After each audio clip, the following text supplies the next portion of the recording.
85వ కీర్తన ఒక ప్రత్యేక ఉద్దేశంలో రాయబడింది అని గతంలో మనం ఆలోచన చేశాం. భక్తుడు కోరుకుంటున్నాడు, మమ్మల్ని మళ్ళీ నువ్వు బ్రతికిస్తే మేము నీలో సంతోషిస్తాం. నీలో సంతోషించటం కోసం నువ్వు మమ్మల్ని బ్రతికించు. ఇది భక్తుడు దేవుని నుంచి కోరుతున్న ఒక ప్రార్థన, ఒక వింతైన ప్రార్థన. ఉజ్జీవం అనే ఆలోచనతో మనం ఇప్పటికి కొన్ని విషయాలు మన పరిధి చాలా చిన్నది, మనకున్న తగుమాత్రపు జ్ఞానము ధ్యానము ఏదైనా దాంట్లోంచి మనం కొన్ని ఆలోచనలు చేయగలిగాం. దేవుడు సహాయం చేశాడు. పునరుద్ధరించబడకపోతే అతని అంతరంగంలో నుంచి అవిశ్వాసమే వస్తుంది. ఉజ్జీవించబడిన హృదయంలో నుంచి అవిశ్వాసమే వస్తుంది, విశ్వాసం రాదు. ఉజ్జీవించబడిన హృదయం విశ్వాసంతో ప్రభువుని హత్తుకుంటుంది. ఉజ్జీవించబడటం కోసం దేవుని సన్నిధిలో కనిపెట్టిన వారి జీవితాలు ఎలాగుంటాయంటే కొత్త లేక నూతన ఆసక్తితో ప్రభువుని హత్తుకోవడానికి కారణమవుతుంది. ఎప్పుడైతే ఉజ్జీవించబడతాడో ఒక ఆత్మీయుడు నూతన ఆసక్తి, నూతన ఉత్సాహంతో ప్రభువుని హత్తుకుంటాడు, దేవునికి దగ్గరవుతాడు. దేవుని ఆత్మ ఉజ్జీవించబడిన హృదయాలను మండిస్తాడు. కనుకనే పెంతెకొస్తు రోజున దేవుని అగ్ని దిగిరావటం, భయంతో ఒక మేడగదిలో దాక్కున్నారు, భయంతో వాస్తవంగా ప్రార్థనలోనే ఉన్నారు అని అనుకున్నప్పటికీ కూడా అప్పటి వరకు అందరూ భయంతోనే ఉన్నారు, దాక్కుంటూనే ప్రార్థన చేసుకుంటున్నారు. బహిరంగంగా వాళ్ళు ఎవరో రాలేని పరిస్థితిలో ఉన్నారు. అది ఎప్పటి వరకు ఈ భయంకరమైన స్థితి చూస్తామంటే మొదటి అధ్యాయం అపోస్తల కార్య గ్రంథం నుంచి 12వ అధ్యాయం వరకు మనకు స్పష్టంగా కనబడుతుంది. 8వ అధ్యాయంలోనైతే పారిపోయారు అని చెప్తుంది. పారిపోయారు అని చెప్తుంది. విశ్వసించిన వాళ్ళంతా స్టెఫను మరణం తర్వాత వాళ్ళకి ఎదురైన ఇబ్బంది వల్ల 7వ అధ్యాయంలో స్టెఫను చనిపోతే అపోస్తల కార్య గ్రంథం 8వ అధ్యాయంలో అందరూ పారిపోతారు. 9వ అధ్యాయంలో వారు బంధించబడతారు. 12వ అధ్యాయంలో యాకోబు చనిపోతాడు, పేతురు విడుదలవుతాడు. ఆ తర్వాత 13వ అధ్యాయం 14వ అధ్యాయంలో జరిగిన సంఘటనలు, 15, 16వ అధ్యాయంలో జరిగిన సంఘటనల ద్వారా గొప్ప ఉజ్జీవం వాళ్ళ జీవితాల్లో కలగటం అనేది మనం చూస్తాం. వాస్తవంగా దేవుని ఆత్మ దిగింది, ఈ భూమి మీదకి ఆయన వచ్చింది అపోస్తల కార్య గ్రంథం 2వ అధ్యాయంలో మనకు కనబడుతున్నప్పటికీ కూడా అతి కొద్ది మందే ఉజ్జీవించబడ్డారు. ఆ సమయంలో కేవలం శిష్యులు వెంబడించే కొద్ది మంది పరివారమే వెంబడించారు. ఆ తర్వాత కూడా ఉజ్జీవించబడిన సంఘానికి శ్రమలు వచ్చాయి అన్నట్టు మనం బైబిల్లో చూడొచ్చు.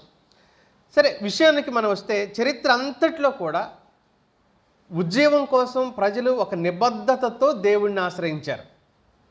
ఉజ్జీవం వచ్చిన తర్వాత కూడా సరి అయిన నిర్ణయాలతో ప్రభువుని వాళ్ళంతా వెంబడించారు.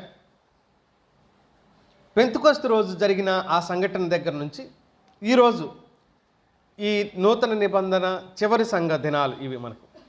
ఈ చివరి సంఘ దినాల్లో వరకు కూడా ఉజ్జీవం అనంటే ఇది భావోద్వేగ సంబంధమైంది కాదు. ఇది భావోద్వేగ సంబంధమైంది కాదు. సంఘాన్ని, ప్రజలను దేవుని ఆత్మే స్వయంగా నడిపించడంతో ఈ ఉజ్జీవం ప్రారంభమవుతుంది, అది కొనసాగుతుంది. కనుక దేవుని ఆత్మ నడిపించని ఉజ్జీవం అది ఉద్రేకం అవుతుంది తప్ప అది ఉజ్జీవం కాదు అనే విషయాన్ని మనం జ్ఞాపకం చేసుకుంటాం. మనం ఉజ్జీవం గురించి చెప్పబడిన ముఖ్యమైన అధ్యాయాలు, ముఖ్యమైనవి దినవృత్తాంతాలు 2వ గ్రంథం 7వ అధ్యాయం, నెహెమ్యా గ్రంథం 8వ అధ్యాయం 9వ అధ్యాయం, అపోస్తల కార్య గ్రంథం 2వ అధ్యాయం, అపోస్తల కార్య గ్రంథం 8వ అధ్యాయాన్ని కూడా మనం చదివితే అన్ని సందర్భాలలో పశ్చాత్తాపం ప్రముఖంగా కనబడుతుంది. పశ్చాత్తాపం, ప్రజల విధేయత, దీనత్వం, తగ్గింపు మనకు ప్రత్యేకంగా కనబడుతుంది. ఉజ్జీవంలో పవిత్రత లేక పరిశుద్ధత ఉంటుంది అని దేవుని వాక్యం చెప్తుంది. సువార్త ప్రచారానికి ఎన్ని అడ్డంకులు వచ్చినా కూడా వారు ఒక అగ్నిలాగా వ్యాపించారు ఈ ప్రపంచంలో అన్న విషయం దేవుని వాక్యం మనకు చెబుతుంది. అందుకనే పరిశుద్ధాత్మ ఈ భూమి మీదకి ఎలా దిగి వచ్చాడని చెప్తుందంటే అపోస్తల కార్య గ్రంథం 2వ అధ్యాయం, విభజించబడిన అగ్ని నాలుకల వలె భూమి మీద ఉన్న ఒక్కొక్కరిలోకి దిగాడు అనే విషయాన్ని మనం ఆలోచన చేయొచ్చు, చదవచ్చు బైబిల్లో. ఆ అగ్ని దిగింది వాళ్ళ జీవితాల్లోకి, వాళ్ళ హృదయాల్లోకి, లేక ఆ వ్యక్తిలోకి దిగింది. అందుకనే దేవుని ఆత్మను అగ్నితో పోల్చాడు దేవుని వాక్యంలో. దేవుని వాక్యములో ఆత్మను అగ్నితో పోల్చాడు. అందుకనే రివైవింగ్ ఫైర్, ఉజ్జీవింపచేసే అగ్ని. దేవుని ఆత్మ ఏం చేస్తాడంటే ఆత్మీయుల్ని ఉజ్జీవింపచేస్తాడు. అందుకనే రోమాపత్రికలో ఇలా అన్నాడు పౌలు. రోమాపత్రిక 12వ అధ్యాయం 11వ వచనంలో దేవుని వాక్యం ఇలా చెబుతుంది, ఆసక్తి విషయమందు మాంద్యులు కాక ఆత్మయందు తీవ్రత గలవారై ప్రభువుని సేవించండి. తీవ్రత, ప్రభువుని సేవించడానికి ఆత్మీయుడికి కావలసింది ఏంటంటే ఆత్మలో తీవ్రత, ఆత్మీయతలో తీవ్రత. ఈ తీవ్రత లేకుండా ప్రభువుని వెంబడించడం కానీ, ప్రభువుని సేవించడం కానీ, ప్రభువుని స్తుతించడం కానీ ఇవన్నీ ఏంటంటే అక్షరార్థమైన విధానంలో ప్రభువుని మాట్లాడుతున్నట్టుగా, పూజిస్తున్నట్టుగా, ప్రార్థిస్తున్నట్టుగా, అదే పూజ అంటే ఆరాధన చేస్తున్నట్లుగా అనిపిస్తుంది అన్నమాట. ఇవేవి కూడా ఉజ్జీవానికి సంకేతాలు కావు. దేవుని ఆత్మ ఎవరి జీవితాలలోకి అయితే దిగి వస్తాడో, ఎవరి జీవితాలను తిరిగి పునరుజ్జీవింప చేస్తాడో, మళ్ళీ తిరిగి బ్రతికిస్తాడో, పడిపోయిన వారిని నిలబెడతాడో, వారి జీవితాలలోనే ఈ అగ్ని లాంటి పరిశుద్ధాత్మ కార్యం వారి జీవితంలో జరుగుతుంది. ఈ ఉజ్జీవింపచేసే అగ్ని మన జీవితాలలో ఎలా పనిచేస్తుంది, లేకపోతే ఎలా పనిచేయాలి అనే విషయాన్ని ఆలోచించేద్దాం. నేను దీంట్లో 5 ఆలోచనలు మీ దృష్టికి తీసుకొని వస్తా. వీలైతే త్వరగానే చెప్పుకోవడానికి ప్రయత్నం చేద్దాం. ఈ ఉజ్జీవ అగ్ని లేకపోతే ఆత్మనే అగ్ని అని చెప్తూ వచ్చాడు. ఆత్మ వచ్చినప్పుడు వారు అగ్నిలాగా చూశారు. పాత నిబంధనలో కూడా దేవుని ఆత్మ కార్యాలను అగ్నితో పోల్చడం కూడా జరిగింది బైబిల్లో. ఆ ఉద్దేశంతోనే ఆ తలంపు మనసులో ఉంచుకొని మనం ఆలోచన చేసే ప్రయత్నం చేద్దాం. ఆయన అంటున్నాడు, మళ్ళీ మమ్మల్ని నువ్వు బ్రతికించు. దేవుని అగ్ని వచ్చినప్పుడు బ్రతికించబడతారు. అయితే ఉజ్జీవ అగ్ని ఎక్కడి నుంచి వస్తుంది అని అంటే దేవుని నుంచే ఈ ప్రభావం మన జీవితాల్లో కుమ్మరించబడాలి. దేవుని నుంచే, దేవుడు మాత్రమే ఈ ప్రభావవంతమైన కార్యాన్ని మన జీవితాల్లో చేయగలుగుతాడు. అందుకనే మనం చదివిన 85వ కీర్తన 6వ వచనంలో అన్నాడు, దీనికి కారకులు ఎవరు అని అంటే దేవుడే అని గుర్తించాడు. కాబట్టి భక్తుడు నీవు మరలా మమ్మల్ని బ్రతికించు అని దేవుడితోనే ఆయన చెప్పడానికి ప్రయత్నం చేశాడు. నిజమైన ఉజ్జీవం మానవ నిర్మితమైంది కాదు, మానవ ప్రణాళికతో కూడింది కాదు. మనుషులు ప్రణాళికలు వేసినందుకు సంఘానికి ఉజ్జీవం రాదు. మనుషులు ఆలోచించారు కాబట్టి, మనుషులు ప్లాన్లు ప్రణాళికలు వేశారు కాబట్టి, మనుషులు చాలా చక్కని తీర్మానాలు చేసుకున్నారు కాబట్టి, లేకపోతే మేనేజ్మెంట్ నాయకత్వ లక్షణాలు కలిగి ఉన్నారు కాబట్టి ఈ ఉజ్జీవం రాదు. మరి దేనితో వస్తుంది ఉజ్జీవం? కేవలం దేవుడితోనే అన్న విషయం మనకు 85వ కీర్తన తెలియజేస్తూ ఉంది. కనుక దేవుడు తన ప్రజలపై తన ఆత్మను కుమ్మరించినప్పుడే ఉజ్జీవం వస్తుంది. దేవుడు తన ప్రజలపై ఆత్మను కుమ్మరించినప్పుడే ఉజ్జీవం వస్తుంది. ఇప్పుడు మనం ఏం అడగాలి దేవుణ్ణి? నీ ఆత్మను మాపై కుమ్మరించు ప్రభు అని ప్రభువుని అడగాలి. నీ ఆత్మతో మమ్మల్ని దర్శించు అని అడగాలి. రెండవ సందర్భాన్ని జ్ఞాపకం చేస్తా. ఈ ఉజ్జీవ అగ్ని దిగటానికి దేవుడే మూలం మొదటి సందర్భం అయితే, రెండవ విషయం దేవుని వాక్యం ఏం చెప్తున్న మత్తయి రాసిన సువార్త 5వ అధ్యాయం 6వ వచనంలో ప్రభువారు మాట్లాడుతున్న కొండ మీద ప్రసంగంలో ఆయన ఇలా అన్నారు, దేవుని నీతి కొరకు ఆకలి దప్పులు గలవారు ధన్యులు అని అన్నాడు. నీతి కోసం ఆకలి వేసే వారిగా ఆత్మీయుడు ఉంటే, నీతి విషయమందైన ఆకలి ఆత్మీయుడికి కలిగినప్పుడు దేవుని ఆత్మ అతన్ని దర్శిస్తాడు. ఆకలి లేని వాడికి అన్నం ఎలా పెడతాం? ఆకలి లేని వాడికి ఏ మంచి పదార్థం, రుచికరమైన పదార్థం పెట్టినా అతడు ఎలా స్వీకరించగలుగుతాడు మన దగ్గర నుంచి? కనుక బైబిల్ ఏం చెప్తుందంటే కడుపు నిండిన వాడు సహితం తేనె తొట్టిని తొక్కేస్తాడు అని చెప్పాడు. కడుపు నిండిన వాడు తేనె తొట్టిని సహితం తొక్కేస్తాడు అని చెప్పినప్పుడు మనం ఆ కడుపు నిండి ఆకలి లేని వాడికి ఎంతటి రుచికరమైన పదార్థం ఇచ్చినా అతడు దాన్ని ఆస్వాదించలేడు, అంగీకరించలేడు. కనుక నీతి కొరకు ఆకలి దప్పులు కలిగి ఉన్న వ్యక్తి జీవితంలో దేవుని ఆత్మ బలమైన ప్రభావవంతమైన కార్యాన్ని చేయగలుగుతాడు. మూడవ విషయం, లూకా రాసిన సువార్త 3వ అధ్యాయం 16వ వచనం చూద్దాం. లూకా రాసిన సువార్త 3వ అధ్యాయం 16వ వచనం. యోహాను, నేను నీళ్లలోనూ మీకు బాప్తిసం ఇచ్చుచున్నాను, వచ్చుచున్నాడు, నేను పాత్రుడును కాను, ఆయన పరిశుద్ధాత్మలోను అగ్నితోనూ మీకు బాప్తిస్మం ఇస్తాడు అని చెప్పాడు. పరిశుద్ధాత్మయే ఉజ్జీవ అగ్ని అనే మరో అర్థాన్ని మనం ఇక్కడ చూస్తున్నాం. కనుక పరిశుద్ధాత్మ ప్రభావం మన మీదకు దిగి రాగలగటానికి మూలం ఏంటి అంటే విధేయత చూపించటం. యేసుక్రీస్తు ప్రభువారు మత్తయి సువార్తలో చెప్పాడు ఆ మాట. ఆయన బాప్తిసం తీసుకునేటప్పుడు ఈ సందర్భంలోనే యోహాను మాట్లాడతాడు, నీతో నేను తీసుకోవాలి కానీ నాతో నువ్వు తీసుకోవడం ఏంటి అన్న మాటకు 3వ అధ్యాయం చివరిలో ఉంటుంది మత్తయి సువార్తల మాట చూడండి. అప్పుడు ప్రభు వారు చెప్పాడు. అసలు ప్రభు ఎందుకు బాప్తిస్మం తీసుకున్నాడు అనడానికి కూడా అదొక జవాబు అనుకోండి. ఇప్పటికి కానిమ్ము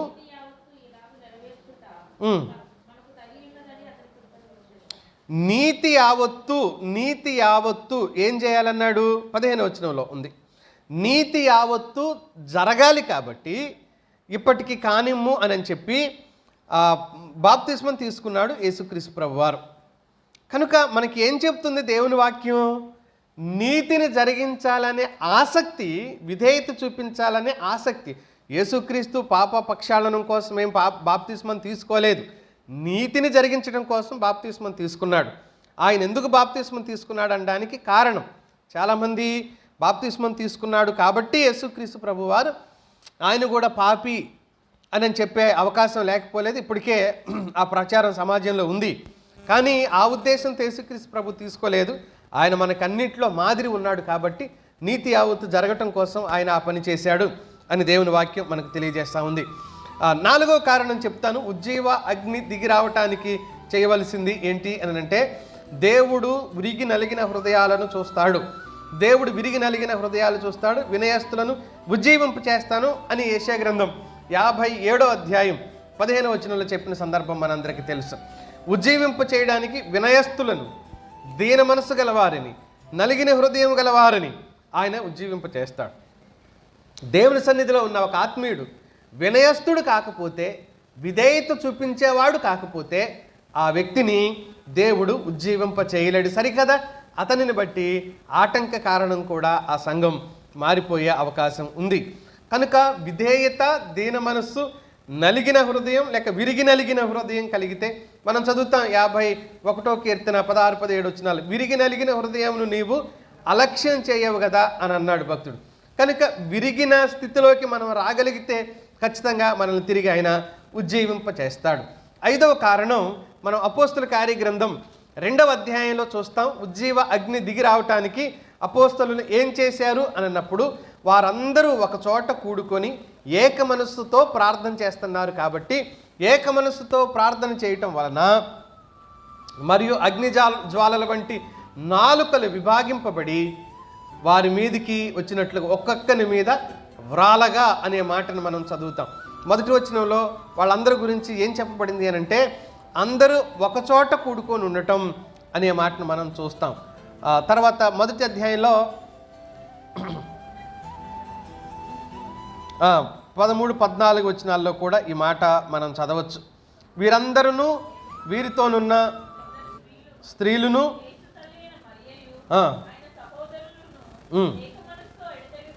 ఏక మనస్సుతో ఎడతెగక ఏక మనస్సు కలిగి ఉండినప్పుడు దేవుని ఆత్మ దిగి వస్తాడు అని 2వ అధ్యాయం మొదటి అధ్యాయం 14లోను అలాగే 2వ అధ్యాయం మొదటి 4 వచనాల్లో మనకు అర్థమవుతుంది. కనుక ఏక మనస్సుతో ఉంటేనే దేవుని ఆత్మ దిగి వస్తాడు అని చెప్పాడు. కనుక ఉజ్జీవించబడటం, ఒక సంఘం ఉజ్జీవించబడటం కోసం, ఒక సంఘం దేవుని ఆత్మతో నింపబడి ముందుకు నడిపించబడటం కోసం చేయవలసింది ఏంటి అంటే దేవుని ఆత్మ దిగి రావటం, దేవుని ఆత్మ దిగి వచ్చి ఒక్కొక్కరిని దర్శించడం. దేవుని ఆత్మ దిగి వచ్చి దర్శించాలి అని అంటే మనకు వాక్యం చెప్తున్నది దానికి కారణం దేవుడే అవ్వాలి. తర్వాత నీతి కొరకు ఆత్మీయుడు ఆకలి దప్పులు కలిగి ఉండాలి. ఆ తర్వాత దేవుని చిత్తానికి విధికి ఆత్మీయుడు లోబడాలి. ఆ తర్వాత విరిగి నలిగిన అనుభూతిలోకి ఆత్మీయుడు రావాలి. ఆ తర్వాత సంఘము ఐక్యతతో వేడుకోవాలి అని దేవుని వాక్యం చెప్తుంది. ఐక్యతతో వేడుకోవటం.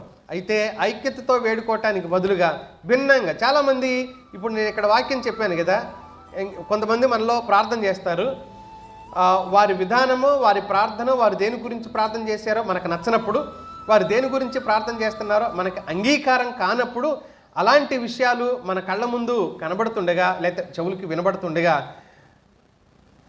స్వేచ్ఛగా నాలుకలు ఆడించేస్తాం. ఏమనంటే ప్రార్థనలో కౌంటర్ ఇచ్చేస్తాం అనమాట. మీరు ప్రార్థనలో కౌంటర్లు ఇవ్వటం చూశారు ఎప్పుడైనా? ప్రార్థనలో కౌంటర్లు అంటే సరిగ్గా పట్టించుకుంటే మనకు అర్థమవుతాయి. ప్రార్థనలో కౌంటర్లు ఇచ్చేస్తూ ఉంటారనమాట. అంటే ఎదురుబడి పోట్లాడితే గొడవలు అయిపోతాయి కాబట్టి ప్రార్థనలో అనుకో, దేవుడు ఉన్నాడా పెట్టాడా, వింటాడా పెడతాడా, వింటే మాత్రం నన్నేం చేస్తాడు అనుకుంటారేమో, నాకు తెలియదు. ప్రార్థనలోనే కౌంటర్, అది కాదుగా ప్రభువా అంటే ఆయనకే తెలియదేమో, ఈయన ఆయనకి చెప్తున్నాడేమో అంటే ఆయనకి చెప్తున్నట్టుగా మనకు చెప్పటం. భయపడాలి, ఆ విషయంలో చాలా భయపడాలి. ప్రార్థిస్తున్నాము అనంటే దేవునితో మనం మాట్లాడుతున్నాం, మనం నిజంగా చెప్తున్నా ఒళ్ళు దగ్గర పెట్టుకొని 4 పదాలు పలికినా దేవుడితో మాట్లాడుతున్నామనే స్పృహ మనకు ఉండాలి. అది పోకూడదు మన మనసులోంచి. ఆయన సర్వశక్తిమంతుడు, అంతకు మించి నా కోసం ప్రాణం పెట్టినవాడు ఆయన. నేను ఆయన దగ్గర ఎంత జాగ్రత్తగా భయంతో ఉండాలి. ప్రసంగి గ్రంథం ఏమన్నాడు? నువ్వు దేవుని సన్నిధికి వెళ్ళినప్పుడు ఎలా ఉండాలి? చాలా జాగ్రత్తగా ఉంచుకోవాలని చెప్పాడు. స్వేచ్ఛగా నాలుకలు ఆడిస్తే శిక్షకు మనం పాత్రులమవుతాం. భయపడాలి ప్రార్థించే దగ్గర. రెండో విషయానికి మనం వెళ్దాం. ఉజ్జీవింప చేసే అగ్ని దిగి రావటానికి రెండవ కారణం ఏం ఆలోచించేద్దామంటే,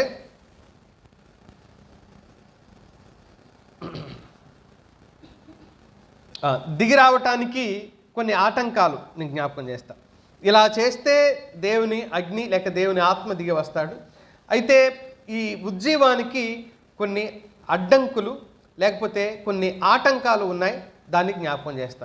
ఏంటి ఆటంకాలు? ప్రతి పనికి ఏదో ఒక ఆటంకం, అది అధిగమించితేనే ఆ పని విజయవంతం అవటం అనేది, కార్యసిద్ధి కలగడం అనేది సహజంగా సాధారణంగా కలుగుతూనే ఉంటుంది. ఉజ్జీవాన్ని ఆర్పడానికి, ఉన్న ఉజ్జీవాన్ని ఆర్పడానికి, దేవుని ఆత్మ మన మధ్యలోకి రాకుండా కూడా అడ్డుకోవడానికి పనిచేసే కొన్ని కారణాలన్నీ పోయినా నేను బహుశా బుధవారం ఇప్పుడు మాట్లాడుతూ దేవుడు అన్నాడు, ఏమన్నాడు? నేను నా సన్నిధిని విడిచిపెట్టి వెళ్ళిపోవడానికి వీళ్ళు చేస్తున్న, గుర్తులేదా, హేయక్రియలు కదా. హెజ్కేలు గ్రంథం 8వ అధ్యాయంలో అన్నమాట. నేను నా పరిశుద్ధ స్థలమును విడిచిపెట్టి వెళ్ళిపోవడానికి వీళ్ళు చేస్తున్న హేయక్రియలు కారణం. వీళ్ళు చాలా హేయక్రియలు చేశారు నా సన్నిధిలో, నా ఎదుట చాలా విరుద్ధంగా అసహ్యమైన కార్యాలు వీళ్ళు చేశారు. ఆ కారణం చేత నేను నా పరిశుద్ధ 6వ వచనం చూడండి.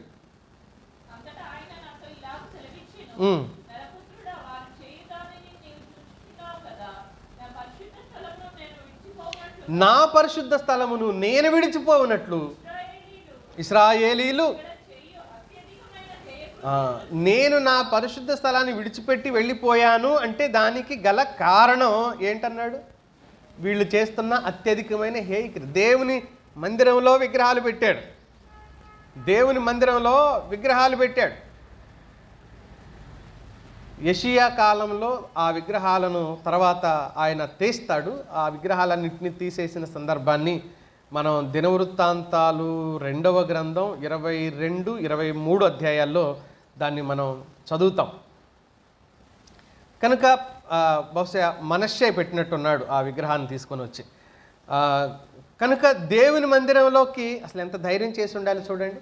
దేవుని మందిరంలోకి ఒక విగ్రహాన్ని తెచ్చిపెట్టి దానికి ఆరాధన చేస్తున్నారు, దానికి ధూపం వేస్తున్నారు.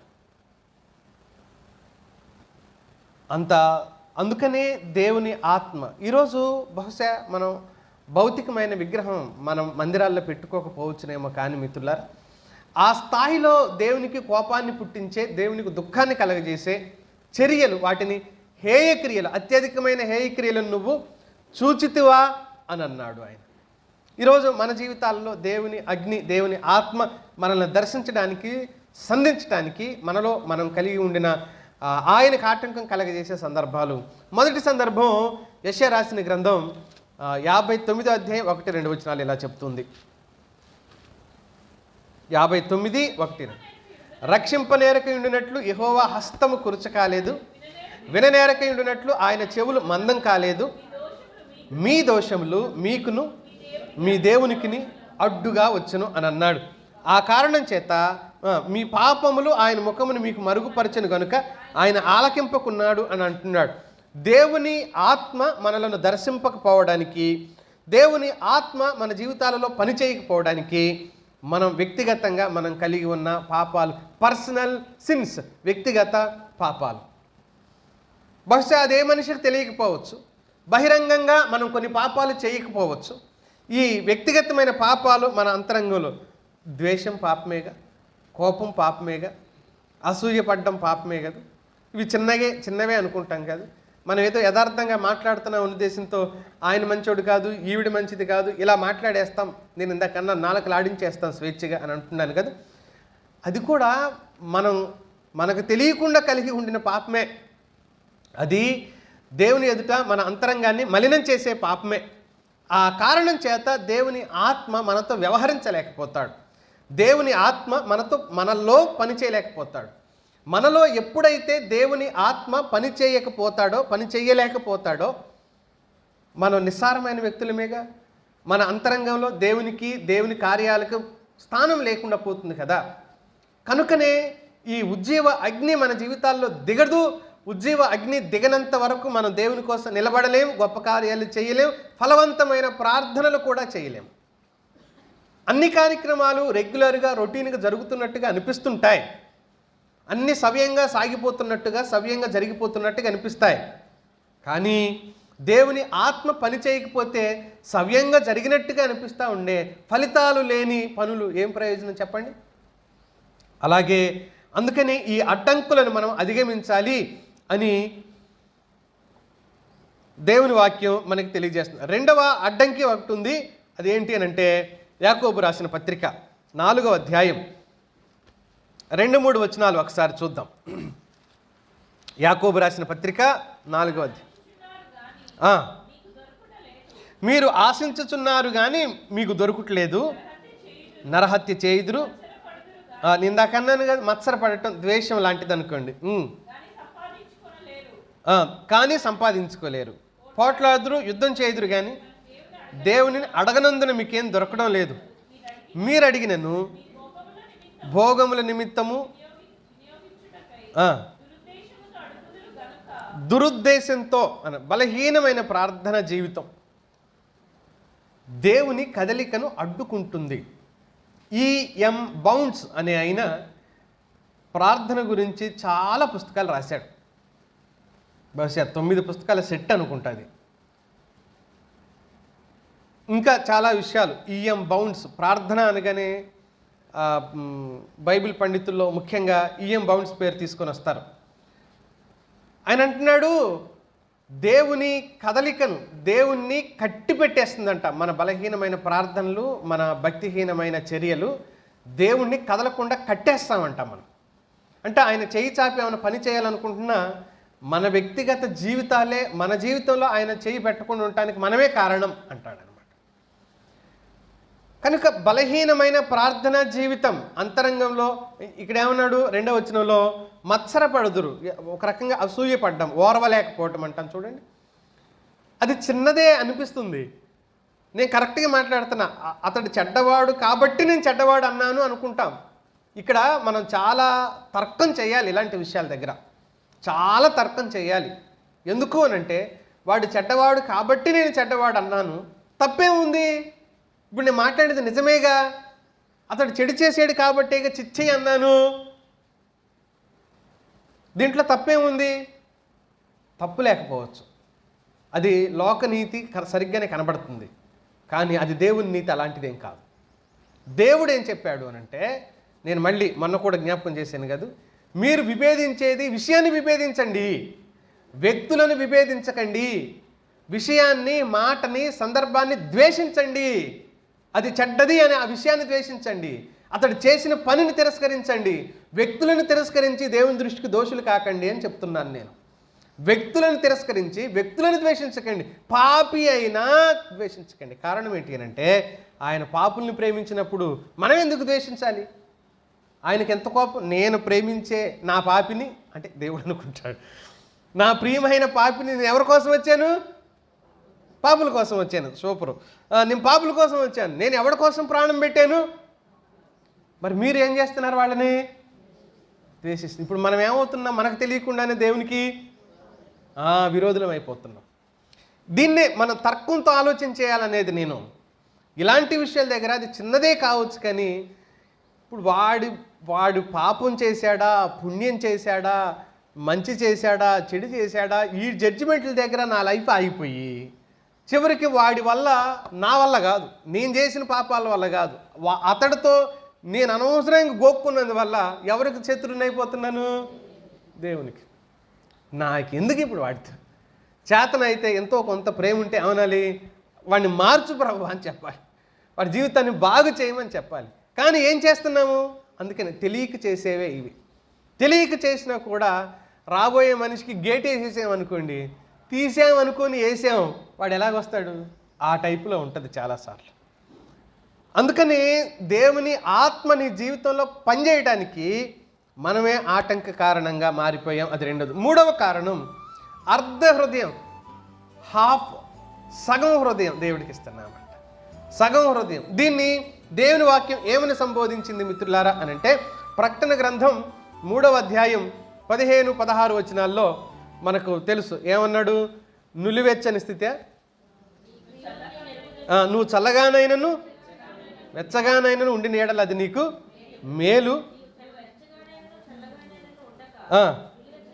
నులివెచ్చని స్థితి అంటే అర్ధ హృదయం. సగం లోకానికి ఇచ్చాము, సగం దేవునికి ఇచ్చాము. ఏంటి రావట్లేదు? అది ఎవరు అంతగానో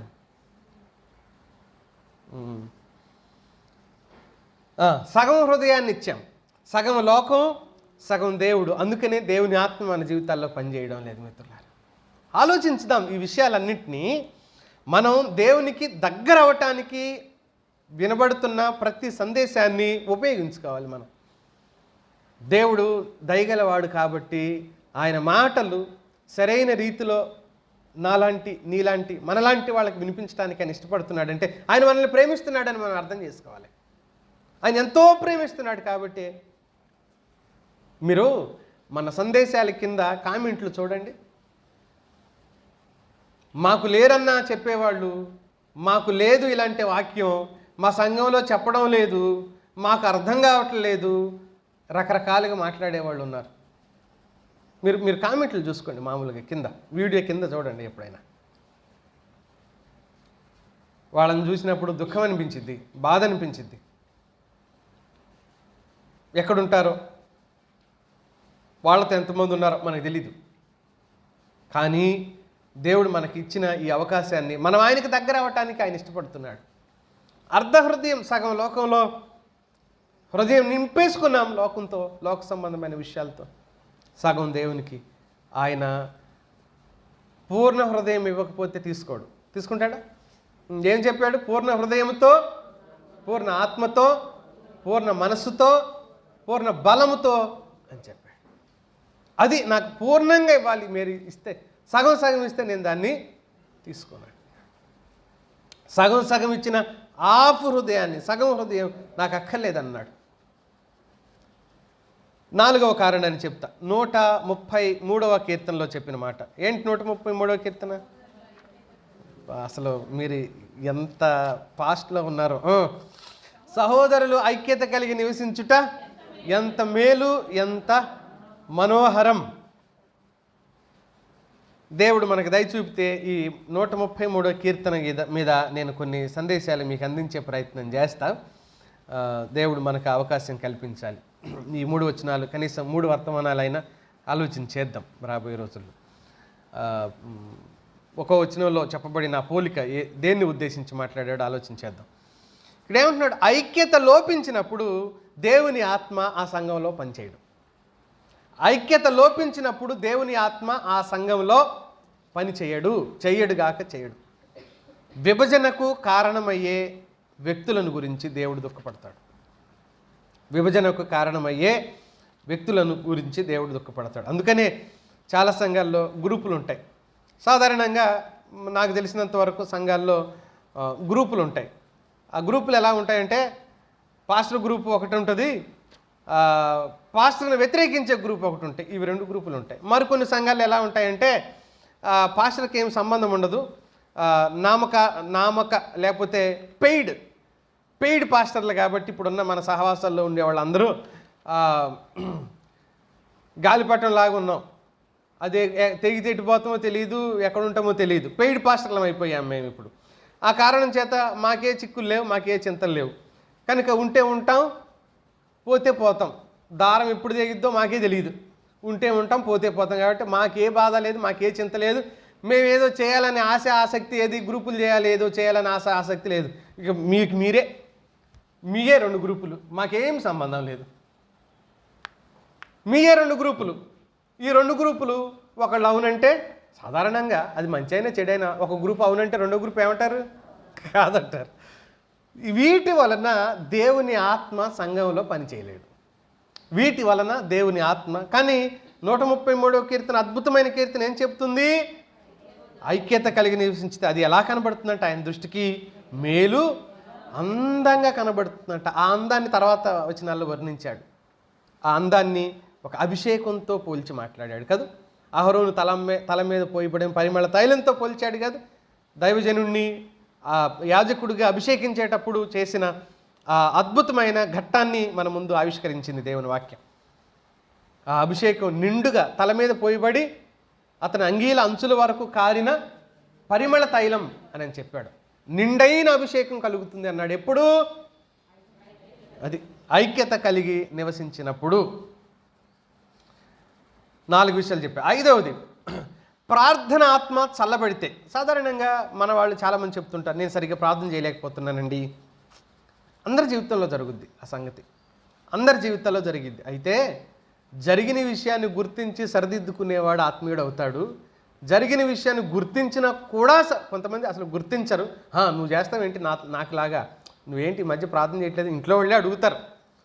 ఏంటి నిన్ను అసలు నువ్వు మోకాళ్ళు వేయంగా నేను చూడలేదని భార్య అనదనుకో, నువ్వు చూస్తున్నావేంటి నేను చేసేది, నువ్వు చూస్తున్నావేంటి చేసేది, నువ్వు ఎప్పుడు మేల్కొనే ఉంటున్నావా, నేను ఎప్పుడు చేస్తున్నావు నీకు తెలుసా, ఎప్పుడు చేస్తున్నావు అని కొద్దిగా గట్టిగా అడిగింది అనుకో, నేను 3 గంటలకు లేచా, నువ్వు గురకబెట్టి నిద్రపోతున్నావు, మరి నాకు వినపడలేదుగా. వినపడింది, ఊరందరికి వినపడేటట్టు చేస్తానంటే నేను అంటాడు ఆయన. అంటే ఇంట్లో వాళ్ళకి ఒకరోజు కాకపోతే ఒకరోజు ఆయన అర్థం కాదంటారా? అర్థమవుద్ది. అంటే మనం ఎక్కడ చల్లబడ్డామో మనం గుర్తించడం మొదటి లక్షణం అయితే, రెండవది మన వాళ్ళు చెప్తే కూడా గుర్తించకపోవటం నువ్వు పూర్తిగా పడిపోయినట్లుగా లెక్క. అందుకని ప్రార్థనా జీవితం చల్లారనివ్వకూడదు. న్యాయాధిపతుల గ్రంథంలో చదువుతాం 16వ అధ్యాయంలో సంసోను గురించిన ప్రస్తావన చదువుతాం. చూడండి 16వ అధ్యాయం 20-21 వచనంలో ఈ మాట.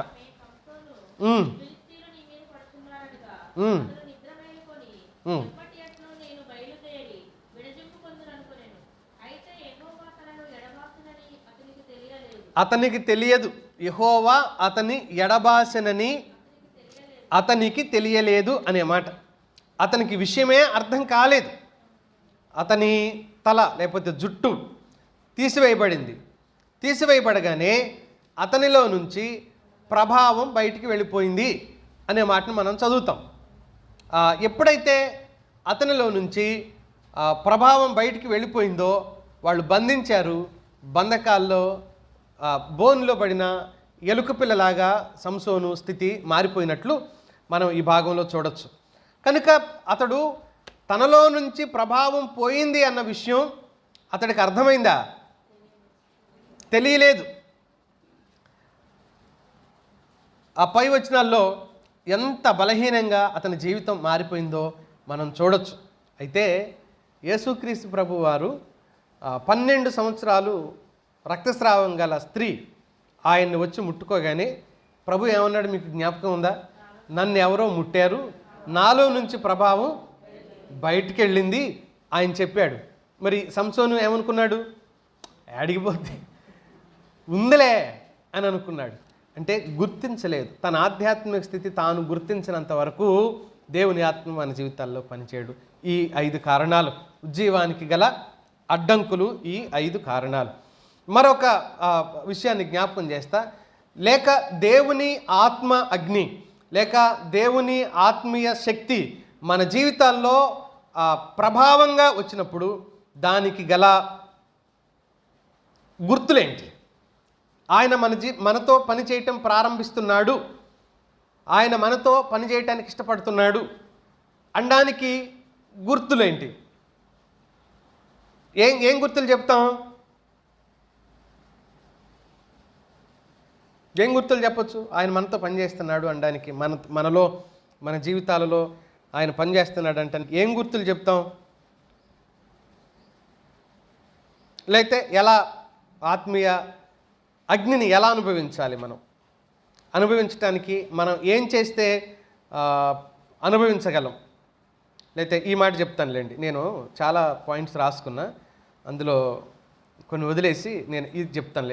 ఏంటంటే ఉజ్జీవ అగ్నిని, దేవుని ఆత్మను అనుభవించడానికి మనం ఏం చేయాలి? ఈ మాట ఆలోచించేద్దాం. అనుభవించడానికి ఏం చేయాలి? నేను ఇందాక చెప్పినట్లే యాదృచ్ఛికంగా జరగదు, దానంతట అదే జరగదు. అలా అని మనం ప్రణాళికలు వేసుకుంటే కూడా జరగదు. దానికి మూల కారకుడు దేవుడే అని చెప్పాను.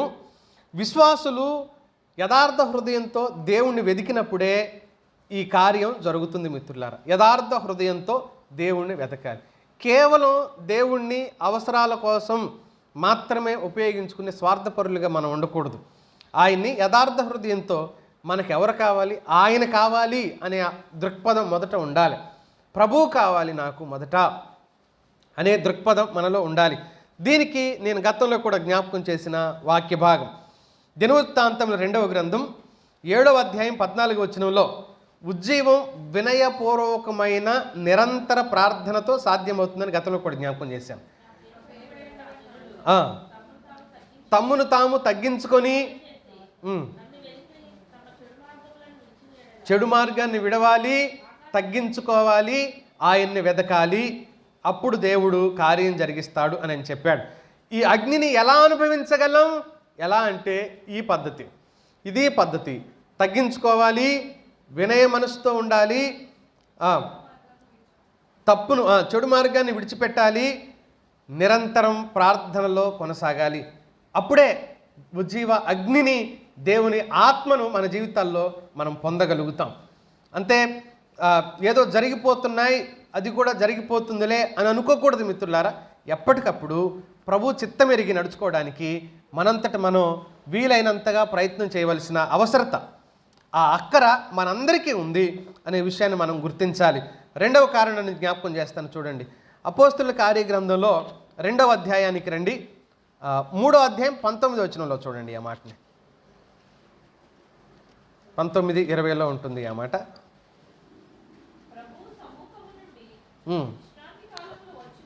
ఆ 20లో ఉందమ్మా.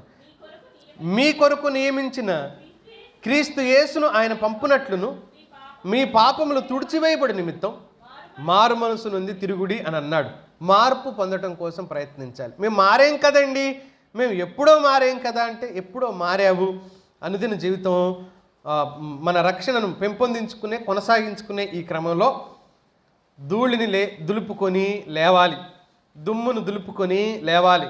మన మీద ఉన్న మచ్చలు డాగులను మనం కడిగి వేసుకోవాలి. సంఘం గురించి మాట్లాడితే ఎఫెసీ పత్రికలు అన్నాడు, డాగు, ముడత, కళంకము అట్టిది మరి ఏది లేకుండా, ముడత, మచ్చ, డాగు, కళంకం అలాంటిది ఏది లేకుండా పరిశుద్ధమైనది గాను, నిర్దోషమైనది గాను, మహిమగలది గాను ఆయన దానిని తన ఎదుట నిలవబెట్టుకునే వాళ్ళని వాక్యం చేత ఉదక స్నానం చేయించుతున్నాడు. ఎందుకు అనంటే ఎప్పటికీ క్లీన్గా కనబడాలని ఆశిస్తున్నాడు దేవుడు సంఘాన్ని. ఎప్పటికీ సంఘం ఆయన దృష్టిలో ఎలా కనబడాలని? శుభ్రంగా, క్లీన్గా కనబడాలని ఆయన ఆశిస్తున్నాడు మిత్రులారు. అందుకనే పునరుజ్జీవానికి లేకపోతే ఉజ్జీవానికి స్వచ్ఛమైన హృదయం, పవిత్రతతో కూడిన లోతైన ఆర్ద్రత ఆత్మీయుడికి కలిగినప్పుడు దేవుని ఆత్మ అతడి జీవితంలో పనిచేస్తాడు. అది నిజమైన రెండవ గుర్తు. విధేయులవుతారు, వినయంలో వెళ్ళిపోతారు, కొనసాగింపు ప్రార్థన, లోతైన ప్రార్థన చేస్తారు, స్వచ్ఛమైన హృదయాన్ని కలిగి ఉండటానికి ప్రయత్నం చేస్తారు. మరో కారణాన్ని జ్ఞాపకం చేస్తాను. 42వ కీర్తన 1-2 వచనాలు చూద్దాం. 42వ కీర్తన 1-2 వచనాలు.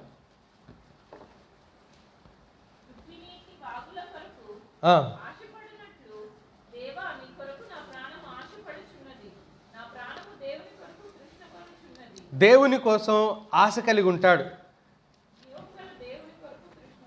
ఉమ్. చాలమ్మా చాలు.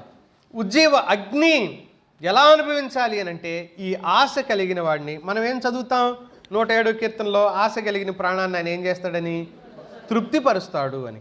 కనుక ఆశ కలిగిన ప్రాణాన్ని ఆయన ఎలాగూ తృప్తిపరుస్తాడు. కనుక ఆశ ఉంటే దేవుని ఆత్మను అనుభవించడానికి లేకపోతే దేవుని ఆత్మ కార్యాలను మనం అనుభవించడానికి మూడవ కారణం అవుతుంది. నాలుగవ కారణాన్ని జ్ఞాపకం చేస్తా. ఎఫెసీ పత్రిక 5వ అధ్యాయం 18వ వచనంలో మనం చదవచ్చు ఈ మాటను. మరియు మద్యముతో మత్తులై ఉండకుడి, దానిలో ఏం వ్యాపారం ఉందమ్మా? దుర్వ్యాపారము కలదు. దేవునితో లోతైన సంబంధాన్ని కోరుకునే వారికి ఉద్యోగం కలుగుతుంది. ఇప్పుడు మనం నిరంతర ఆత్మశక్తిలో నింపబడటం, ఆత్మశక్తితో నడిపించబడటం, అప్పుడే అది నిజమైన ఉజ్జీవానికి దారితీస్తుంది. 5వ కారణం చెబుతుంది దేవుని వాక్యం. ఏలియా సందర్భంలో జరిగిన విషయాన్ని చెబుతుంది దేవుని వాక్యం.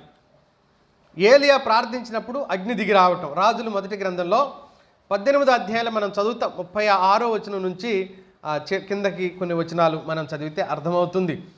దేవుని ప్రార్థించగా దేవుని ఆత్మ దిగి రావటం. నేను ఈ ప్రార్థనని ఎలా చూస్తానంటే దేవుని మహిమ కోసం స్వార్థం లేని ప్రార్థన ఏలియా అక్కడ చేసింది. తన కోసం చేయలేదు కదూ, తనకేదో లాభం మేలు కలగాలని కాదు కదూ. ఆయన చేసిన ప్రార్థన నిస్వార్థమైన ప్రార్థన, దేవుని మహిమార్థమైన ప్రార్థన. కనుక నిస్వార్థంగా దేవుని మహిమ కోసం మనం ప్రార్థన చేస్తే దేవుని అగ్నిని మనము అనుభవించగలం. ఇప్పుడు ఎన్ని విషయాలు మనం ఆలోచన చేసాం? 3 విషయాల. మొదటిది, ఉజ్జీవ అగ్ని ఎలా వస్తుంది ఈ భూమి మీదకు, ఎలా రాగలదు అని. అడ్డంకులు ఏంటి? దేవుని అగ్ని ఈ భూమి మీదకి లేకపోతే ఉజ్జీవానికి గల అడ్డంకులు ఏంటి అన్నాం. మూడవది ఏం చెప్పాను? అగ్నిని, దేవుని ఆత్మను ఎలా అనుభవించాలి. ఇప్పుడు చివరిలో మూడో మాట నేను చెప్పింది. 4వ విషయాన్ని చెప్పేసి నేను ముగించే ప్రయత్నం చేస్తాను. 4వది ఏంటి అని అంటే నిజమైన ఉజ్జీవానికి గుర్తులు ఏంటి. ఇందాక చెప్పబోయి ఆపాను కదా, ఇది నిజమైన ఉజ్జీవానికి గుర్తులు. నేను తరచూ ఇది చెప్పిన ప్రతిసారి ఈ మాట ఉపయోగించాను. ఉద్రేకము ఏది కూడా ఉజ్జీవం కాదు. పాట స్పీడ్గా పాడి, వాయిద్యాలు స్పీడ్గా వాయించి మనసుకు ఒకంత ఆహ్లాదాన్ని కలిగించే ఆ వాతావరణం అది ఉజ్జీవం కాదు. మరి ఉజ్జీవం ఏంటి? పాటను మెల్లగా పాడినా, పాటను అసలు వాయిద్యాలు లేకుండా పాడినా, పాటలో ఉన్న అర్థాన్ని అంగీకరించి నువ్వు తీర్మానాలు చేసుకుంటావు చూడు, అది ఉద్యమానికి నాంది పలుకుతుంది తప్ప అందరం అరిసి కేకలు పెట్టి డ్యాన్స్. ఇప్పుడు డ్యాన్సులు మళ్ళీ ట్రెండ్ అయిపోయిందిగా. ఏంటది? డ్యాన్సులు మళ్ళీ ట్రెండ్ అయిపోయిందా లేదా? డ్యాన్సులు అందరూ డ్యాన్స్ చేయండి. దావీద్ గారు కూడా చేశాడు కాబట్టి మనం కూడా చేయండి.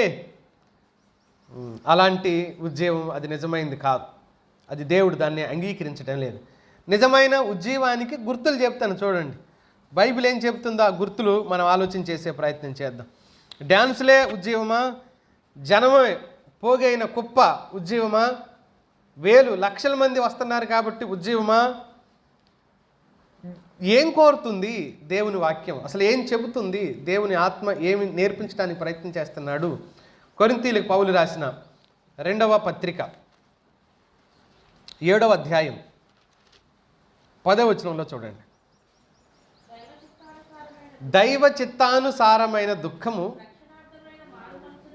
రక్షణార్థమైన మారు మనసును కలుగజేయును అన్నాడు.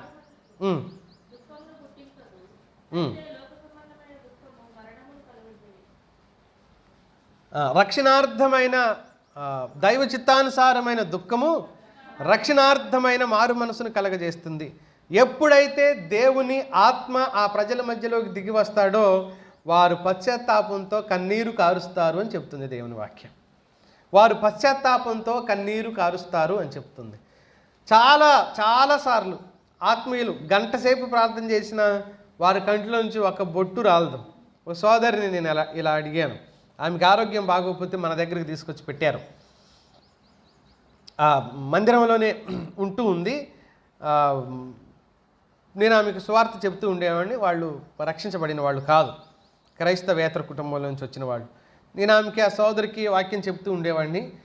నేను మారు మనసు పొందాను, నేను బాప్తిస్మం తీసుకుంటానని చెప్పింది ఆవిడ. నేను అన్నాను, నువ్వు మారు మనసు ఎలా పొందావు అంటే, వాక్యం వింటున్నాను, నేర్చుకుంటున్నాను, ప్రార్థన చేస్తున్నాను, ఇవన్నీ బాగానే నేను నేర్చుకున్నాను కదా అని అంటే, నేను అన్నాను, ఒక్కనాడన్న నీ కంటి నుంచి కన్నీటి బొట్టు చూడలేదు నేను. నువ్వు పశ్చాత్తాప పడటం నేను గమనించలేదు. నీ కన్నే తడిగా లేదు ఇంతవరకు. మరి నువ్వు పశ్చాత్తాప పడ్డావు, పాపాలు ఒప్పుకున్నావని ఎలా నేను నమ్మాలి? దేన్ని బట్టి నీకు బాప్తిస్మం ఇవ్వాలి అని అడిగాను నేను ఆమెను. ఆ సోదరి నాకేం చెప్పిందంటే, అది కాదు అయ్యగారు, నీకు తెలియదు నా బాధ, నా కష్టం. నేను ఎన్నో కష్టాలు పడి వచ్చాను ఇక్కడ వరకు. ఎన్నో సమస్యల్లో చిక్కుకొని వచ్చాను నేను.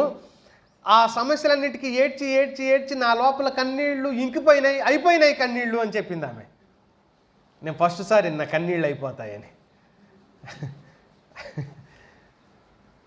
అంటే అదొక ట్యాంక్ ఫిల్ అయి ఉంటుంది మన లోపల. ఏమన్నా అది ట్యాంకులో ఒక బాటిల్లో నింపి ఉంటే అయిపోతాయా? వాస్తవం ఏంటంటే, ఆమెకి అవసరం కాబట్టి దేవుని సన్నిధికి వచ్చింది. ఆమెకు ఒక వింతైన జబ్బు కలిగింది.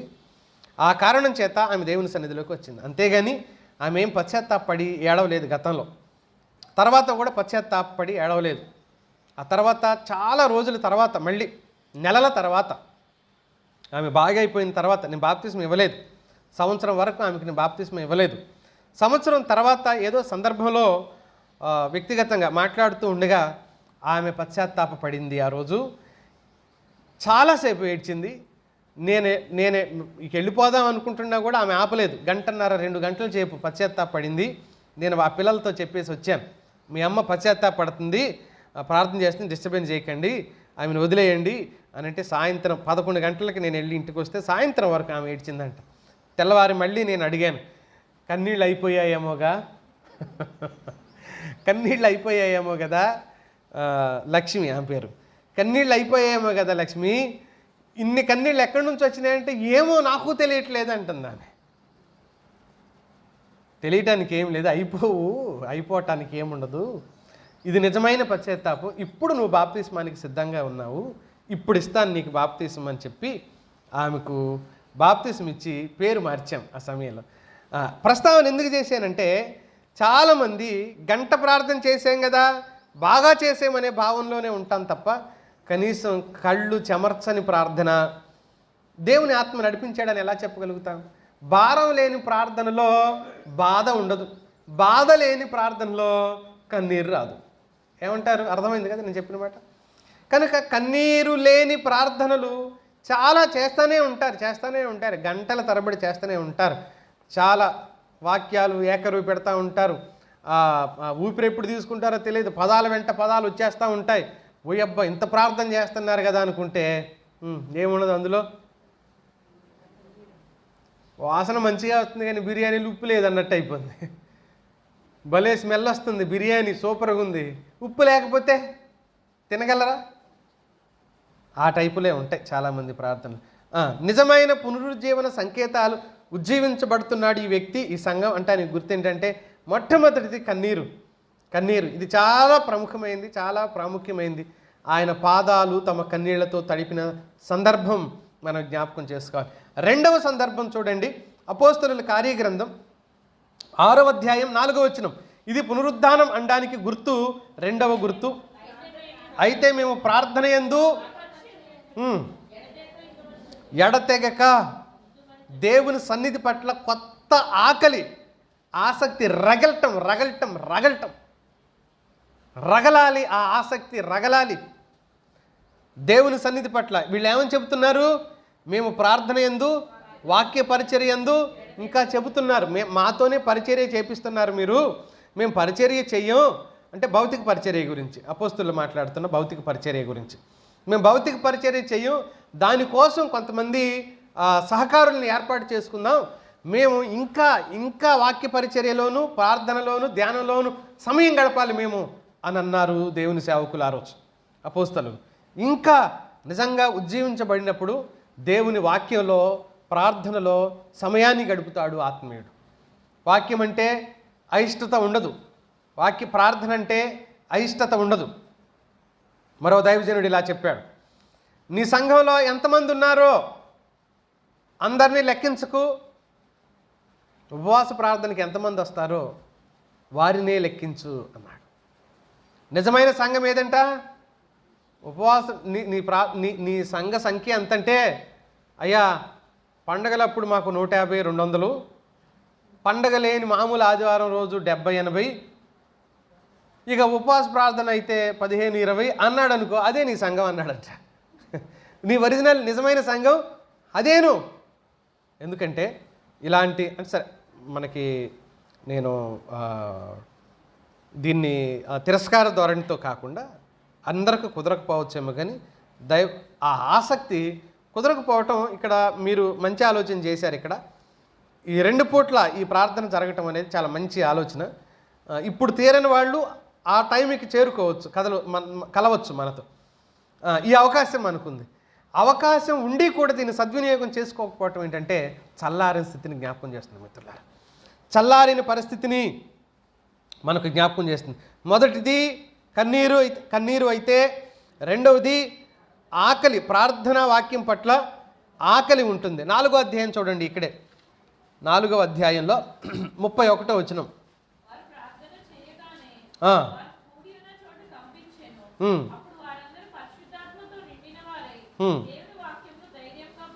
వాక్యం చెప్పడానికి, వాక్యం అందించడానికి ఆసక్తి మరియు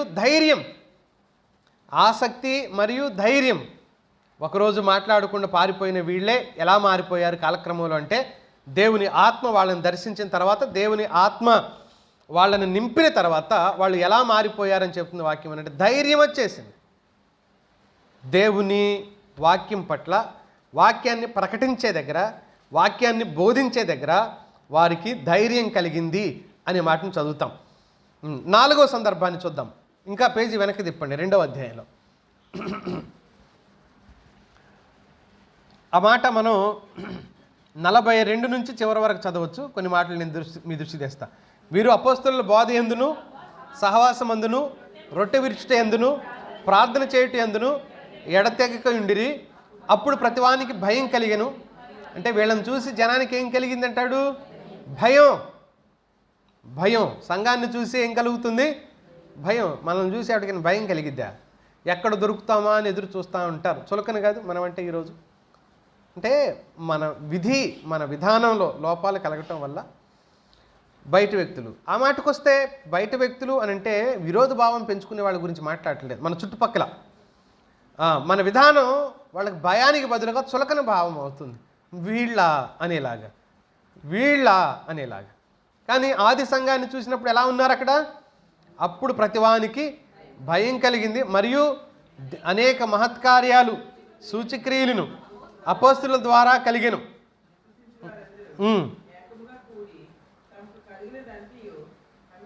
సమిష్టిగా ఉంచుకున్నారు.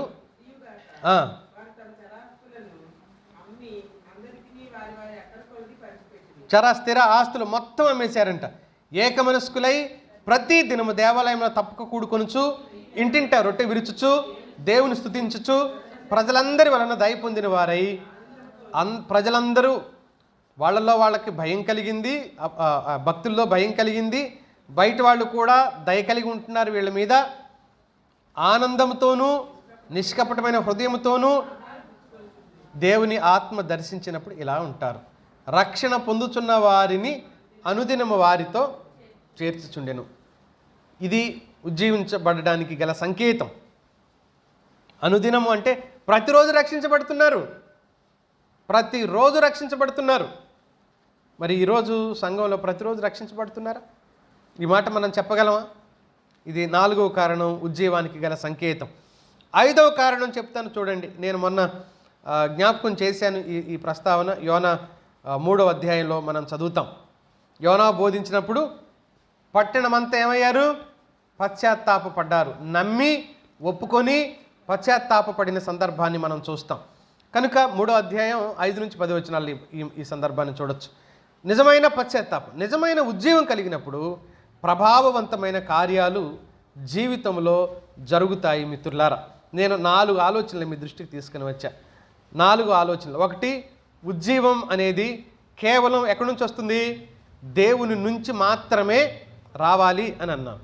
ఉజ్జీవానికి గల ఆటంకాలు రెండోది చెప్పాను. అందులో వ్యక్తిగత పాపాలు ఉన్నాయి, అవి దేవుని కార్యానికి అడ్డుగా నిలబడుతున్నాయి. బలహీనమైన ప్రార్థన, అర్ధ హృదయాన్ని దేవునికి ఇవ్వటం, ఇలాంటి ఆలోచనలు చేసుకుంటూ వచ్చాను. మూడో విషయాన్ని ఏం జ్ఞాపకం చేశాను? ఉజ్జీవ అగ్నిని ఎలా అనుభవించాలి అనే విషయాన్ని జ్ఞాపకం చేశాను. ఎలా అనుభవించాలి అని అంటే, మొదట వినయము, విరిగి నలిగిన హృదయము, ఈ విషయాలు మనం ఆలోచన చేసుకుంటూ వచ్చాం. నాలుగో విషయం ఏం చెప్పాను? నిజమైన ఉజ్జీవానికి గల గుర్తులు ఏంటి అని. గుర్తులు ఇలా మొదట కన్నీరు, తర్వాత ప్రార్థన పట్ల ఆసక్తి, సువార్త అందించే ఆసక్తి, విభజన నుంచి ఐక్యతను కలిగి ఉండటం, ఏది ప్రజలంతా. ఇవన్నీ సంకేతాలుగా, గుర్తులుగా. పశ్చాత్తాపడటం, యోన ప్రస్తావన. బహుశా ఈ పాయింట్లో దీన్ని ముందు చెప్పుకోవాల్సిందేమో, 5వ విషయం. ఇవి ఉజ్జీవానికి దేవుని ఆత్మ ఈ భూమి మీదకి దిగి వచ్చినప్పుడు, లేక భూమి మీద ఉన్న పరిశుద్ధాత్మ దిగి వచ్చాడు, పెంతెకొస్తు రోజు దిగి వచ్చాడని చెప్తాం కదా. దిగి వచ్చిన ఆ పరిశుద్ధాత్మ మన జీవితాలలో వ్యవహరించడం ప్రారంభించినప్పుడు ఈ 4 కారణాలు, ఈ 4 పనులు మన జీవితాల్లో జరుగుతాయి. చెప్తారా వరుసగా? ఏం చెప్పాను నేను? ఉజ్జీవం ఎక్కడి నుంచి వస్తుంది? అది దేవుని నుంచి మాత్రమే రావాలి. ఉజ్జీవానికి గల ఆటంకాలు ఎలా ఉన్నాయి? పాపం, దానికి సంబంధించినవి ఏవైనా మన జీవితాల్లో. ఉజ్జీవ అగ్ని ఎలా అనుభవించాలి? వినయము, విధేయత, తగ్గింపు, ఈ విషయాలన్నీ మనం మాట్లాడుకుంటున్నాం. నాలుగోది ఏం చెప్పాను? గుర్తులు, సంకేతాలు ఏంటి? ఉజ్జీవానికి గల గుర్తులు, సంకేతాలు ఏంటి అని అంటే, పశ్చాత్తాపము, ప్రార్థన, సువార్తను ధైర్యంగా ప్రకటించటం. ఇవన్నీ మన జీవితాల్లో వాస్తవంగా ఇవన్నీ జరిగినాయే కావా? ఇప్పుడు ఆలోచించేద్దాం చివరిగా ఒక 2 నిమిషాలు. ఇవన్నీ మన జీవితంలో జరగలేదా? ఇవన్నీ జరిగాక ఇక్కడ కూర్చున్నాం మనం. పశ్చాత్తాప పడలేదా? కన్నీరు కార్చలేదా? సాక్ష్యం ఇవ్వలేదా? ప్రార్థన చేయలేదా? ప్రకటించలేదా? అన్నీ అయిపోయినాయి. దేవుడు తిరస్కారంతో ఎప్పుడు ఏం మాట మొదలుపెట్టాడండి? దేవుడు ఆయన ఎవరిని తిరస్కరించడు. తిరస్కారంతో అసలు ఏ మాట బైబిల్లో ఉండదు. విషయాన్ని బట్టి, విధానాన్ని బట్టి. కానీ ముందు మీరు బాగానే ఉన్నారు అంటూనే ప్రారంభిస్తాడు కదా పౌలు గలతీ పత్రికలో. అయ్యో మీరు బాగుగా పరిగెత్తుచుంటిరి, మిమ్మల్ని ఎవరు భ్రమపరిచారు అంటాడు. ముందు ఇవన్నీ అనుభవించాము, కాలక్రమంలో కన్నీరు, ఆమె అన్నది చూడు ఏమైపోయిందంట, అయిపోయినాయి. కన్నీరు అయిపోయినాయి అన్నట్లు, పశ్చాత్తాపం అయిపోయింది అన్నట్టు, ప్రార్థన, ఆసక్తి మొత్తం కోల్పోయి చివరికి మనల్ని మనం సంతోషపరచుకోవడానికి 2-3 పదాలు వాడతాం. అవేంటి అని అంటే, నేనేమన్నా అబద్ధాలు ఆడుతున్నానా, దొంగతనాలు చేస్తున్నానా, మోసాలు చేస్తున్నానా, ఆ మాటకొస్తే విగ్రహాలకు నమస్కారాలు చేస్తున్నానా, ఎవడి జోలికి పోవట్లేదు, మంచిగానే ఉంటున్నాను, దేవుళ్ళలోనే ఉంటున్నాను, అంతా బాగానే ఉంది కదా. దేవుడే ఎందుకు జవాబు ఇవ్వట్లేదు? దేవుడు ఎందుకు నా జీవితంలో పని చేయట్లేదు? మరొక మాట చెప్పిన, ఇది 5వ మాట అనుకోండి పోనీ. ఇలాంటి స్థితిలో ఒక ఆత్మీయుడు తనను తాను ఎలా కాపాడుకోగలగాలి అని అంటే, దేవుని వాక్యం మరిన్ని విషయాలు చెప్తుంది మనకి. నేను 2-3 ప్రస్తావనలు తీసుకొని నేను నా సందేశాన్ని ముగించే ప్రయత్నం చేస్తాను. లేవీకాండం 6వ అధ్యాయంలో ఇలా చెప్తాడు దేవుడు తన వాక్యాన్ని. ఓ రోజు భక్త్ సింగ్ గారు వాక్యం చెప్పి, ఒక సంఘంలో వాక్యం చెప్పి ఆయన వెళ్ళిపోతున్నాడు, దైవజనుడు. వెళ్ళిపోతూ ఉంటే ఆయన ట్రైన్ ఎక్కించడానికి ఓ దైవజనుడు ఎవరైతే ఈయన్ని సభలకు పిలిచాడో లేదా ఆ ప్రాంతంలో వాక్యాలు కూడికలు జరిపించారో, దైవజనుడు తిరిగి వెళ్ళిపోతూ ఉండగా ఆయన పరిగెత్తుకొచ్చి ఇలా అన్నాడంట, అన్నగారు మీరు వెళ్ళిపోతున్నారు కదా. ఆయన ట్రైన్ ఎక్కాడు, కదలబోతుండగా జ్ఞాపకార్థంగా ఒక వాక్యాన్ని నాకు చెప్పి వెళ్ళండి అన్నాడంట. జ్ఞాపకార్థం వచ్చిన ఒకటి చెప్పండి అంటే, మీరు నా మైండ్లో పెట్టండి, దాన్ని నేను అనుసరిస్తాను అని అంటే ఆయన ఈ మాట చెప్పేసి వెళ్ళిపోతాడు. ఏ మాట? లేవియకాండము 6వ అధ్యాయం 12-13 వచనాల్లో ఉన్న మాట చెప్తాడు. బలిపీఠము మీద అగ్ని నిత్యము మండుచుండవలెను అని చెప్పేసి వెళ్ళిపోయాడు అనమాట. ఒకటే మాట, బలిపీఠం మీద అగ్ని నిత్యము మండుతూనే ఉండాలి. అది ఏం కాకూడదు, ఆరిపోకుండా చూసుకోవాలి. మన ప్రార్థన ఆత్మ, ప్రార్థన శక్తి, ప్రార్థన ప్రభావం ఆరిపోకుండా చూసుకోవాలి. ఆ ప్రార్థన సహితం పొడి పొడి పదాలతో చేస్తున్నామా, ఆత్మ నడిపింపుతో చేస్తున్నామా, భారం భరించి కన్నీటితో చేస్తున్నామా అనేది మనం పరీక్షించుకోగలిగితే, పరిశీలన చేసుకోగలిగితే మనము నిలబడి ఉండటానికి కారణమవుతుంది. దేవుడు మనల్ని నిలబెట్టిన తర్వాత పడిపోకుండా మనల్ని మనం కాపాడుకోవటానికి కారణమవుతుంది అని దేవుని వాక్యం చెప్తున్నాడు. కనుక దేవుని వాక్యాన్ని ధ్యానించడం, ప్రార్థనలో సమయాన్ని గడపటం మనం చేస్తే దేవుని ఆత్మ మనకు అనుగ్రహించిన ఉజ్జీవాన్ని మనం కోల్పోకుండా ఉంటాం. యెహోషువ ఆ బలహీన గడియల్లో, ఆ బలహీన స్థితిలో దేవుడు యెహోషువతో మాట్లాడిన మాట ఒకసారి జ్ఞాపకం చేసుకోండి. ఆ రోజు మోషే చనిపోయాడు, మోషే ఇక లేడు, యెహోషువ నాయకత్వం వహించాలి. ఆ సమయంలో దేవుడు యెహోషువను బలపరిచిన తీరు చూడండి. 8వ అధ్యాయం మొదటి అధ్యాయం 8వ వచనం. ఈ ధర్మశాస్త్ర గ్రంథమును నీవు బోధింపక తప్పిపోకూడదు, దానిలో వ్రాయబడిన వాటన్నింటి ప్రకారం చేయుటకు నీవు జాగ్రత్త పడినట్లు దివారాత్రము దాన్ని ధ్యానించిన ఎడల నీ మార్గమును వృద్ధి చేసుకొని చక్కగా నువ్వు వర్ధిల్లుతావు, నీ ప్రవర్తనలో మార్పు కలుగుతుంది. ఏం చేస్తే? ధర్మశాస్త్ర గ్రంథాన్ని ధ్యానించు అని చెప్పాడు. వాక్యాన్ని ధ్యానం చేస్తూ ఉండాలి, నిత్యము మనం ప్రార్థన చేస్తూ ఉండాలి. అప్పుడే దేవుని అగ్నితో, దేవుని ఆత్మతో మనం నింపబడతాం. దేవుడు ఆ కృప మనందరికీ దయచేయునుగాక. తలలో ఉంచుదాం. ఈ మాటలను బట్టి మనం ప్రార్థన చేసుకుందాం. అందరం తలలో ఉంచుదామా? చిన్న మాట ప్రార్థన చేసుకుందామా?